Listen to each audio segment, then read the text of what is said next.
मेरे प्यारे साथियों, स्वागत है आपका अपने YouTube चैनल राजस्थान जी के स्टडी में।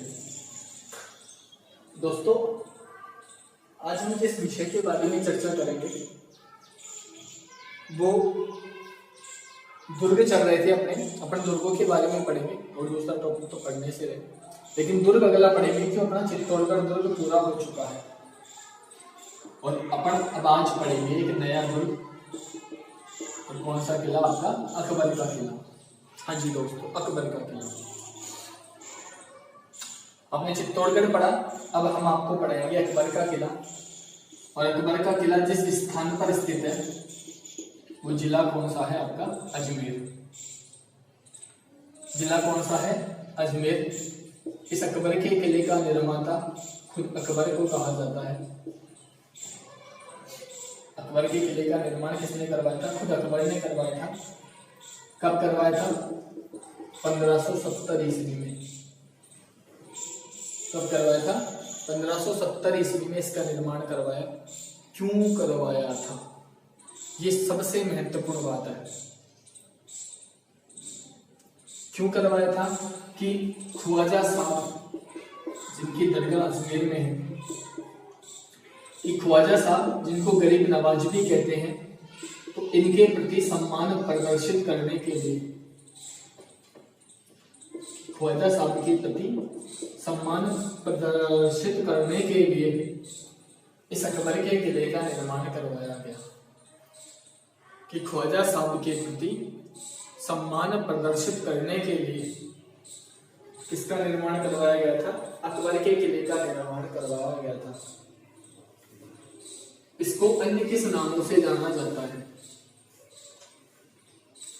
इस दुर्ग के उपनाम बताता हूं मैं। इसको कहते हैं अकबर का दौलत खाना। क्या कहते हैं? अकबर का दौलत खाना, या अकबर का शस्त्रगार भी कहते हैं, या इसको मैगजीन का किला भी कहते हैं। क्या कहते हैं? मैगजीन का किला। तो अकबर का दौलत खाना, अकबर का शस्त्रगार या मैगजीन का किला कौन सा कहलाता है? आपका अकबर का किला कहलाता है। तो अकबर का किला यानी अकबर यहाँ अपना खजाना रखता था, इसलिए इसे अकबर का दौलत खाना कहा गया। परंतु जब 1905 ईस्वी में अंग्रेजों ने इसका जीर्णोद्धार करवाया, तो अकबर अपना शस्त्रगार यहाँ छुपा कर रखते थे, यानी गोला बारूद वगैरह। इसलिए इसे किस नाम से? मैगजीन का किला नाम से भी कहा गया। कि अंग्रेज अपने गोला बारूद रखते थे, इसलिए मैगजीन का किला कहा गया। जबकि अकबर अपना खजाना छिपा कर रखता था, इसलिए अकबर का दौलत खाना कहा गया। आगे की बात करें तो राजस्थान का एकमात्र ऐसा दुर्ग जो पूर्णतया मुस्लिम पद्धति में बना हुआ है। कि राजस्थान का एकमात्र ऐसा दुर्ग जो पूर्णतया मुस्लिम पद्धति में बना हुआ है। राजस्थान का एकमात्र ऐसा दुर्ग जो पूर्णतया मुस्लिम पद्धति में बना हुआ है, कौन सा कहलाता है? अकबर का किला कहलाता है। इस दुर्ग का प्रवेश द्वार, इस दुर्ग में जो प्रवेश द्वार है वो किस नाम से जाना जाता है? वो कहलाता है जहांगीर दरवाजा। यानी कि अकबर किले का जो प्रवेश द्वार है वो किस नाम से जाना जाता है? जहांगीर दरवाजे के नाम से जाना जाता है। अगली बात है इस अकबर के किले के बारे में। कहते हैं कि 1801 ईस्वी में अंग्रेजों ने इस किले पर अधिकार कर लिया था।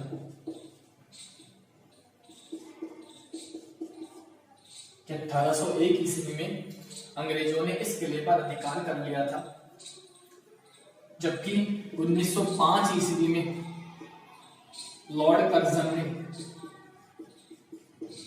जबकि 1905 ईस्वी में लॉर्ड कर्जन ने इस दुर्ग का क्या करवाया था, जीर्णोद्धार करवाया था। इस दुर्ग का क्या करवाया था, जीर्णोद्धार करवाया था। तो 1801 ईस्वी में तो अंग्रेजों ने अधिकार किया, जबकि 1905 ईस्वी में लॉर्ड कर्जन ने इस अकबर के किले का क्या करवाया था, जीर्णोद्धार करवाया था। आगे की बात करें तो एक अंग्रेज था जिसका नाम था सर टॉमस रो। आया था ना ये सर टॉमस रो इंडिया, तो सर टॉमस रो इंडिया आया था और इसने जो जहांगीर से मुलाकात करी थी वो मुलाकात इसी अकबर के किले में करी थी, लगभग 1607 ईस्वी में। हाँ 1607 कि 1607 ईस्वी में सर टॉमस रो इंडिया आता है। ये जेम्स प्रथम के राजदूत के रूप में आया था, इंग्लैंड का था जेम्स प्रथम, इसके राजदूत के रूप में आया था सर टॉमस रो। जहांगीर से मुलाकात करता है ये, और जहांगीर से मुलाकात कहां करता है ये, अकबर के किले में करता है। वैसे तो अगर कहा जाए तो सर टॉमस रो हिंदुस्तान आने वाला पहला अंग्रेज था। सर टॉमस रो हिंदुस्तान आने वाला पहला अंग्रेज था और ये जहांगीर से मुलाकात करता है इस अकबर के किले में। एक बात आती है कि हल्दी घाटी का युद्ध हुआ था 1576 में, मुगलों के मध्य में, मेवाड़ के मध्य में। तो हल्दी घाटी युद्ध की जो रूपरेखा बनाई गई थी, हल्दी घाटी युद्ध की जो रूपरेखा बनाई गई थी इसी अकबर के किले में बनाई गई थी। कि हल्दी घाटी युद्ध की जो रूपरेखा बनाई गई वो रूपरेखा भी कहां बनी थी, अकबर के किले में बनी थी। जबकि 19 अक्टूबर 1908 ईस्वी को 19 अक्टूबर 1908 ईस्वी को इसे राजकीय पुरातात्विक संग्रहालय में तब्दील कर दिया गया। संग्रहालय यानी इसको राजपूताना म्यूजियम में, इंग्लिश में बोले तो राजपूताना म्यूजियम में तब्दील कर दिया गया। यानी 19 अक्टूबर 1908 ईस्वी को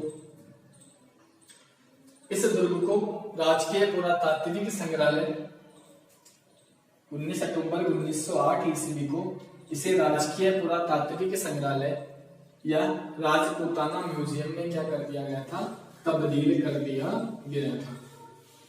ये था आपके अकबर का किला। अगला दुर्ग पढ़े तो अगला दुर्ग आता है राजस्थान में अजमेर का किला।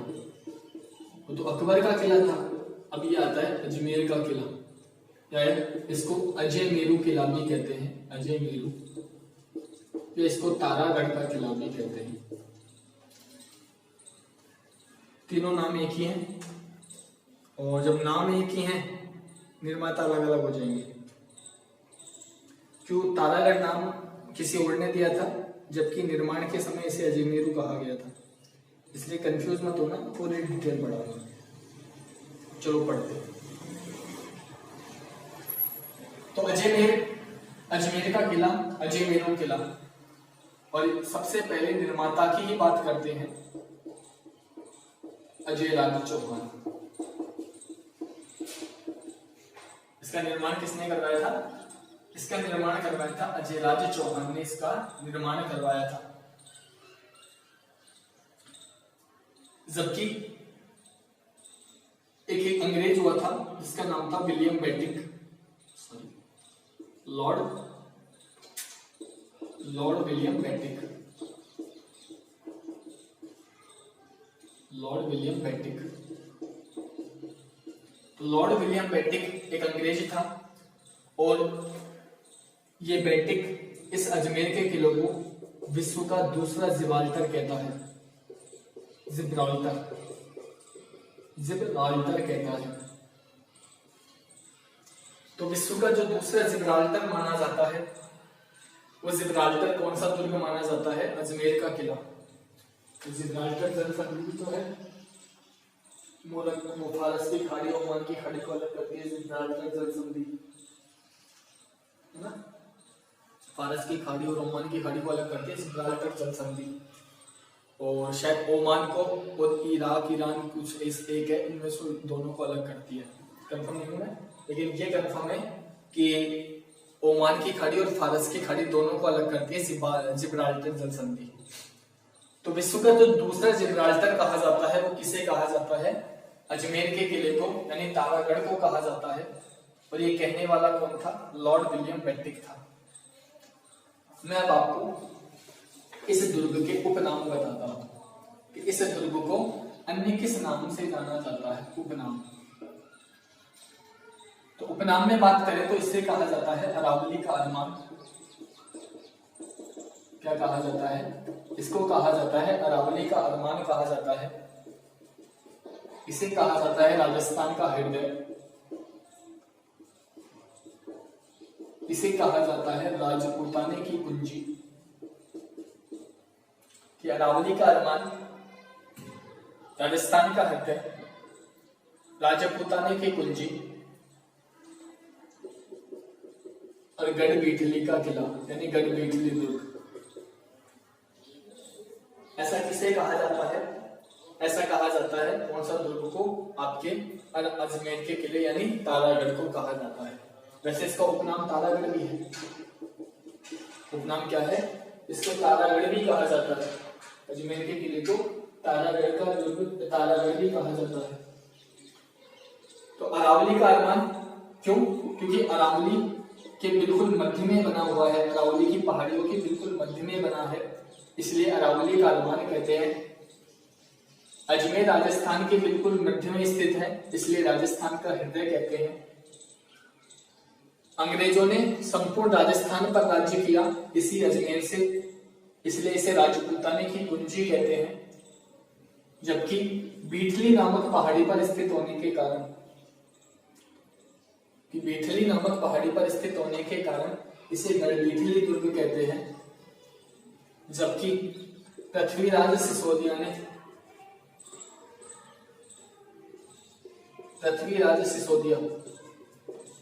ने इस दुर्ग का थोड़ा सा जीर्णोद्धार करवाया और अपनी पत्नी तारा के नाम पर दुर्ग का नाम क्या कर दिया? तारागढ़। मैं दोबारा बता देता हूँ, जल्दी बोल गया शायद। कि अरावली पर्वतमाला के बिल्कुल मध्य में बना है, इसलिए इसको अरावली का अरमान कहते हैं। अजमेर राजस्थान का हृदय कहलाता है, इसलिए इस दुर्ग को भी राजस्थान का हृदय कहते हैं। अंग्रेजों ने संपूर्ण राजपूताने पर राज्य किया इसी अजमेर में रहकर, इसलिए राजपूताने की कुंजी कहते हैं। जबकि बीठली नामक पहाड़ी पर स्थित है अजमेर का किला, इसलिए गढ़बीठली का दुर्ग कहते हैं। जबकि जो राणा सांगा का भाई था पृथ्वीराज सिसोदिया, इसने इस दुर्ग का थोड़ा सा जीर्णोद्धार करवाया और अपनी पत्नी तारा के नाम पर दुर्ग का नाम क्या कर दिया? तारागढ़ कर दिया। वो कहते हैं ना कि हम भी हर मोहल्ले में ताजमहल बनवा देते हैं, लेकिन हमारे तो मुमताज जी होते, कुछ ऐसा है ना। तो वैसे ही चलता रहता है राजा महाराजाओं का। तो आगे की बात करें, जबकि एक इतिहासकार है बिशप हैबर एक इतिहासकार है, इसको पूर्व का जिबाल्टर कहता है। कि पूर्व का जिबाल्टर और विश्व का दूसरा जिबाल्टर ये एक ही दुर्ग है। वो कौन सा है? आपका अजमेर का किला। तो विश्व का दूसरा जिबाल्टर तो लॉर्ड विलियम बेंटिक कहता है, जबकि पूर्व का जो जिबाल्टर कहता है जिब्राल्टर, वो कौन कहता है? बिशप हैबर कहता है। जबकि इस दुर्ग का जो पुनः निर्माण करवाया था, यानी ये जो दुर्ग अपनी वर्तमान स्थिति में खड़ा है, कि इस दुर्ग का पुनः निर्माण या ये जो दुर्ग अपनी वर्तमान स्थिति में खड़ा है, इसका श्रेय जाता है विठल दास गोड़ को। कि विठल दास गायकवाड़ ने इस अजमेर किले का पुनः निर्माण करवाया था। सर्वाधिक जो स्थानीय आक्रमण हुए राजस्थान में, कि सर्वाधिक स्थानीय आक्रमण अगर किसी दुर्ग पर हुए हैं तो वो दुर्ग कौन सा आएगा? अजमेर का किला। ये पॉइंट याद करना कि सर्वाधिक स्थानीय आक्रमण किस दुर्ग ने झेले हैं, या सर्वाधिक स्थानीय आक्रमण किस दुर्ग पर हुए हैं, तो वो दुर्ग कौन सा आएगा? आपका अजमेर का किला आएगा। और आपने दारा शिकोह का नाम सुना होगा, जो कि शाहजहां का बेटा था, दारा शिकोह। इस दारा शिकोह का जो जन्म हुआ था वो जन्म भी कहां पर हुआ था? इसी अजमेर के किले में हुआ था। कि सर्वाधिक स्थानीय आक्रमण अजमेर के किले में हुए हैं, यानी अजमेर के किले पर हुए हैं। और जो दारा शिकोह का जन्म हुआ था वो भी कहां पर हुआ है? अजमेर के किले में ही हुआ है। आगे की बात करें, इसमें मैं कुछ पर्यटक स्थल बताता हूं अजमेर दुर्ग में देखने लायक। तो यहां पर स्थित है मीरान साहब की दरगाह। मीरान साहब की दरगाह, तो इस दुर्ग के पहले गवर्नर थे ये। इस दुर्ग के पहले गवर्नर थे जिनका नाम था मीर सैयद हुसैन खीगसवार। मीर सैयद हुसैन खीगसवार। तो ये जो तारागढ़ है यानी अजमेर का किला है, इसके जो पहले गवर्नर माने जाते हैं वो मीर सैयद हुसैन खीगसवार माने जाते हैं। और इन्हीं की जो दरगाह है वो मीरान साहब की दरगाह कहलाती है। और वो कहां पर है? तारागढ़ में है। अभी तक जो क्वेश्चन पूछा गया है आपसे वो यही पूछा गया है कि मीरान साहब की दरगाह कहां पर स्थित है, तो सीधा सा जवाब तारागढ़। लेकिन ये मीरान साहब की दरगाह वास्तव में किसकी दरगाह है? तो इस तारागढ़ के पहले गवर्नर मीर सैयद हुसैन खीगसवार की दरगाह है। इस मीरान साहब की घोड़े की मजार भी यहां पर स्थित है, जो उत्तर भारत की एकमात्र घोड़े की मजार कहलाती है। तो मीरान साहब का जो घोड़ा था, इस घोड़े की मजार भी यहां इस दुर्ग में स्थित है, जो कि उत्तर भारत की एकमात्र घोड़े की मजार कहलाती है। तो आपसे पूछे कि घोड़े की मजार किस दुर्ग में? तारागढ़ के किले में। उत्तर भारत की एकमात्र घोड़े की मजार तारागढ़ दुर्ग में। और ये घोड़े की मजार का संबंध किससे है? इस मीर सैयद हुसैन खीगसवार, बोले तो मीरान साहब से संबंध है। इसके अलावा यहां इस दुर्ग में रूठी रानी का महल भी स्थित है।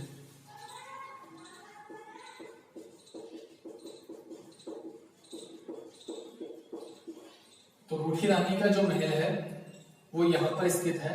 ये रूठी रानी का महल किसका है? उमादे का है। ये डिस्कस अपन बाद में करेंगे जब इतिहास पढ़ाएंगे कि कैसे है क्या है। अभी आप इतना सा याद करो, और ये महत्वपूर्ण है कि रूठी रानी का महल किस दुर्ग में है? अजमेर के दुर्ग में है। और ये रूठी रानी का महल किसको समर्पित है? उमादे को समर्पित है। इसके अलावा एक आती है हिजड़ा की छतरी। तो हिजड़ा की छतरी भी आपको किस दुर्ग में देखने को मिलती है? हिजड़ा की छतरी अजमेर दुर्ग में देखने को मिलती है। और एक इसमें कुल कितने इसमें कुल कितने बुर्ज हैं? 14 बुर्ज हैं। यहाँ पे अजमेर दुर्ग में कुल कितने बुर्ज हैं? अजमेर दुर्ग में कुल 14 बुर्ज हैं। और एक गुफा भी स्थित है इस दुर्ग में, उसका नाम है शीशा खान गुफा। तो शीशा खान गुफा कहाँ देखने को मिलती है? तारागढ़ में देखने को मिलती है। तारागढ़ में बुर्ज कितने हैं? 14 हैं। और इसमें एक रूठी रानी का महल है, जो किसका है? उमादे का महल है। तो दोस्तों आज के लिए इतना ही। दुर्गों का अगला टॉपिक भी अगले वीडियो में जारी रहेगा, इसलिए आप इस वीडियो को ज्यादा से ज्यादा शेयर करें, लाइक करें तथा हमारे चैनल को सब्सक्राइब करें। सभी घर में रहें, सुरक्षित रहें और मास्क का प्रयोग जरूर से जरूर करें और कम से भी कम 2 गज की दूरी बनाकर रहें। धन्यवाद दोस्तों। वंदे मातरम। जय हिंद।